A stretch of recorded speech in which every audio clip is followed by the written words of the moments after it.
বিজেপির এক মহিলা কর্মীকে মারধর ও তার সঙ্গে চরম নোংরামি করার অভিযোগ উঠল তৃণমূলের বুথ সভাপতি সহ তার পরিবারের সদস্যদের বিরুদ্ধে। এই ঘটনায় ইতিমধ্যেই নির্যাতিতা বিজেপি মহিলা কর্মী থানায় তৃণমূলের বুথ সভাপতি সহ তার পরিবারের সদস্যদের বিরুদ্ধে লিখিত অভিযোগ করেছে। ঘটনায় তীব্র চাঞ্চল্য ছড়িয়েছে এলাকায়। পুলিশ ঘটনার তদন্ত শুরু করেছে, যদিও এই অভিযোগ সম্পূর্ণ ভিত্তিহীন বলে দাবি করেছেন তৃণমূলের ওই বুথ সভাপতি। জানা গিয়েছে, মালদার গাজল বিধানসভা এলাকায় বিজেপির ওই মহিলা কর্মীর বাড়ি।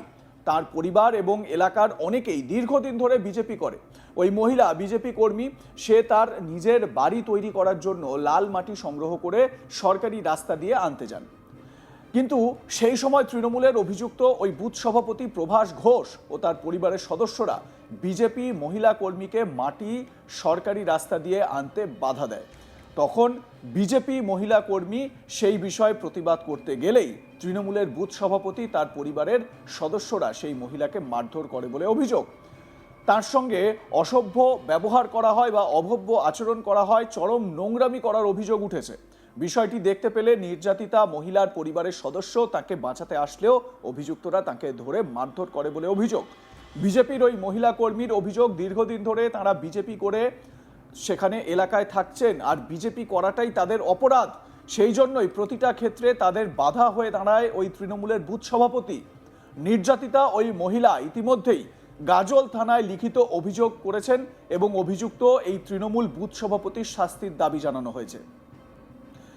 অভিযোগকারী ওই বিজেপি কর্মী কি বলছেন শুনুন তার বক্তব্য। আমি বাড়ি করতে চাই, উনি বাড়ি করতে মাটি আনতে দিবে না। ওই প্রভাস ঘোষ, তৃণমূলের বুথ সভাপতি। কি বলছে? মাটি আনতে দিবে না। তারপর তুমি আমি প্রতিবাদ করলে মারধর করলো, টানা খিচা করলো, আমার উপজস্তি করেছে। হ্যাঁ আমার আমাকে তো টানা হেজা করেছে। তখন আমার দেওর দেখতে পাই, তখন ওদেরকে আমাকে ছুটাতে যায়, তখন ওরা মুড়ো ঝাঁটা দিয়ে মারতে আসছে আমার দেওরকে। প্রতিবাদ করতে গেছিল তাই রাগ। তাই ওই আমরা বিজেপি করি তার জন্য ওদের রাগ। যে নগরটা বিজেপির দখলে, আমরা বিজেপি করি তাই আমাকে মাটি আনতে দেবেন না। ও তৃণমূলের বুথ সভাপতি ওই যে আমরা বিজেপি করি, আমাদের গ্রাম চাকনগরে অঞ্চলের আমরা বিজেপি করি, ওটাই ওদের রাগ। ওরা মাটি আনতে দিবে না। তোমরা কিভাবে বাড়ি করবা করো, আমার সামনের দিক দিয়ে আমি মাটি নিয়ে যেতে দিব না। কে কি করছে করে নোক। থানাতে আমি অভিযোগ করলাম। কি চাচ্ছ তুমি? আমি রাস্তা চাই, আর আমার মাটিটা ঢুকা হলো না কেন আমি ঢুকাতে চাই। আমার স্বামী মারা 6 মাস হয়েছে, আমার কাছে হাতে টাকা পয়সা নাই। তার জন্য আমি বললাম ওদেরকে আপোষে যে লাল মাটিটা দেন আর বালকা মাটি ঢুকিয়ে দিদি, আমি মাটিটা তুলে নেবো। ওরা কিছুতেই মানবে না, আমাকে মুখ খিস্তি করে ওরা গালা। আমাকে যে মারধর করলো এর উপযুক্ত শাস্তি চাই। আমি গাজল থানাতে লিখিত উপস্থিত করলাম। যদিও তৃণমূলের বুথ সভাপতি প্রভাস ঘোষ জানান তার বিরুদ্ধে অভিযোগটি সম্পূর্ণ ভিত্তিহীন। তিনি ঘটনার সময় উপস্থিত ছিলেন না। এটা মহিলাদের নিজেদের মধ্যে ঝগড়া। তার নামে মিথ্যা অভিযোগ করা হচ্ছে, বরঞ্চ ওই বিজেপি মহিলা তার পরিবারের মহিলাদেরকে মারধর করছে। তারাও ওই মহিলার বিরুদ্ধে থানায় লিখিত অভিযোগ করেছে। তৃণমূল বুথ সভাপতি প্রভাস ঘোষ কি বলছেন এ প্রসঙ্গে শুনুন। যে অভিযোগটা করেছে সর্বাঙ্গে মিথ্যা। আমি যেহেতু শাসক দলের ছত্রছায়ায় আছি, সামান্য একজন কর্মী, সেই হিসাবে কিন্তু আমরা সেদিন কেউ ছিলাম না। আমাদের প্রথম দিন যে গণ্ডগোলটা হয়েছিল সব মেয়ে ছেলেরাই ছিল। আমাদের 2 বৌদিকে খুব মেরেছে, তার জন্য আমরা গাজল পুলিশ স্টেশনে যেয়ে এফআইআর করে এসেছি এবং ডাক্তারবাবুকে দেখিয়েছি, সম্পূর্ণ রিপোর্ট আছে। এগুলো সর্বাঙ্গ মিথ্যা কথা, এটা অপপ্রচার করছে। আর সঠিক তদন্ত এসে বা পুলিশ বাবুরা এসে যদি করে আমাদের এখানে, তাহলে বুঝতে পারবে কে দোষী কে দোষী নয়। আর যেদিন ঘটনাটা ঘটেছিল সেদিন আমরা কেউ ছিলাম না। সেদিন আমরা পরে এসে যখন ঘটনা শুনে, তখন আমরা বৌদিদের কান্না, 2 বৌদিকে মেরেছিল কান্না শুনে, তখন আমরা গাজল প্রথমে হসপিটালে ভর্তি করি। তারপর সেখান থেকে রিপোর্ট নিয়ে যায়, কেস লিখে থানাতে জমা দিই।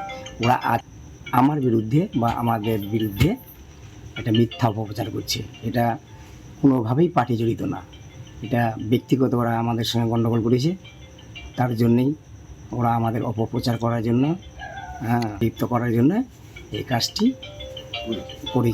বা পাড়া প্রতিবেশী সামনে মুসলিমদের পাড়াও আছে, তাদেরকেও জিজ্ঞাসা করুক, তাহলে বুঝতে পারবে এই জিনিসটা কি। এই জিনিসটা আমি একবার মানে হলফ করে বলছি, সর্বাগ্রে মিথ্যা মিথ্যা মিথ্যা মিথ্যা। উত্তর মালদা বিজেপির এসসি মোর্চার সভাপতি মনতোষ মণ্ডল জানান, এই ঘটনা নিন্দনীয়। অবিলম্বে ওই তৃণমূল বুথ সভাপতির গ্রেপ্তারের দাবি জানাই। আর পুলিশ যদি এ বিষয়ে কোনো আইনত ব্যবস্থা না করে তাহলে আগামী দিনে আমরা বৃহত্তর আন্দোলনে যাব। বিজেপির এসসি মোর্চার নেতা মনতোষ মণ্ডল কি বলছেন শুনুন। সামান্য একটা সরকারি রাস্তা দিয়ে মাটি নিয়ে আসবে, তার জন্য তার বুথ সভাপতি, সেখানকার বুথ সভাপতি, সেই বুথ সভাপতি দাদাগিরি করাচ্ছে এবং দাদাগিরি করে সেই মহিলাটা করেছে। তো সারা পশ্চিমবঙ্গের মমতা দিদি যেইভাবে দেখেছে, ভাইপো দেখেছে, সেটাই চলছে কালচার। সেই কালচারাল কি পশ্চিমবঙ্গের বাইরে যাবে বা চাকনগর অঞ্চলের বাইরে যাবে? তাই চলছে। তো আমরা সেই সময়ের অপেক্ষায় আছি। তৃণমূলের দাদাগিরি শেষ, 4 মের পরে হিসাব হবে, বদলাও হবে। কেন দাদাগিরি? তারা একমাত্র যে বিজেপি করে, আর চাকনগর গ্রাম পঞ্চায়েতে বিজেপির দখলে 2023 বা 2018 থেকেই তারা বিজেপি করে, তারা তৃণমূলকে ভোট দেয় না, এটাই তাদের অন্যায়। হ্যাঁ, অবশ্যই আমরা থানাতে জানিয়েছি, হ্যাঁ অভিযোগ জানিয়েছি। থানা যদি কোনো পদক্ষেপ না নেয় তার আমরা বৃহত্তর আন্দোলনে যাব। এদিকে এই ঘটনাকে কেন্দ্র করে বিজেপি বলছে যে তারা পথে নামবে, তারা আরো বৃহত্তর আন্দোলনে যাবে। অন্যদিকে আপনারা দেখেছেন যে এই ভোটের প্রার্থী ঘোষণার পরপরই নানান রকমের কিন্তু কাণ্ড কারখানা সামনে আসছে। পূর্বস্থলীর যিনি সিটিং এমএলএ ছিলেন তপন চ্যাটার্জি, তিনি একটি বিস্ফোরক অভিযোগ করেছেন। তিনি বলছেন যে আইপ্যাককে 20 লক্ষ টাকা তিনি দিতে পারেননি বলে তাকে প্রার্থী করা হয়নি। তো এরকম নানান রকমের ঘটনা কিন্তু সামনে আসছে। অন্যদিকে ঘটনাটা একটা বলা যেতে পারে যে মানুষের যে ফান্ডামেন্টাল রাইটস, সেই ফান্ডামেন্টাল রাইটের ওপর কিন্তু সেই অধিকারকে খর্ব করা হচ্ছে। যে অভিযোগকারী বলছেন যে সরকারি রাস্তা, সেই রাস্তা দিয়ে তিনি তার মাটি বা তার বাড়ির প্রয়োজনীয় জিনিসপত্র নিয়ে যেতে পারবেন না। কি বলছেন অভিযোগকারী ওই মহিলা, শোনাবো আপনাদের আরেকবার। আমি বাড়ি করতে চাই, উনি বাড়ি করতে মাটি আনতে দিবে না। কে? ওই প্রভাস ঘোষ, তৃণমূলের বুথ সভাপতি, কি বলছে? মাটি আনতে দিবে না। তারপর তুমি আমি প্রতিবাদ করলে মারধর করলো, টানা খিচা করলো, আমার উপজস্তি করেছে, দিয়েছে। হ্যাঁ আমাকে তো টানা হেঁচা করেছে। তখন আমার দেওর দেখতে পাই, তখন ওদেরকে আমাকে ছুটাতে যায়, তখন ওরা মুড়ো ঝাঁটা দিয়ে মারতে আসছে আমার দেওরকে। লাইক কমেন্ট শেয়ার করে আপনাদের মতামত জানান। দেখতে থাকুন আজ তাক বাংলা, সাবস্ক্রাইব করুন আমাদের ইউটিউব চ্যানেলটি।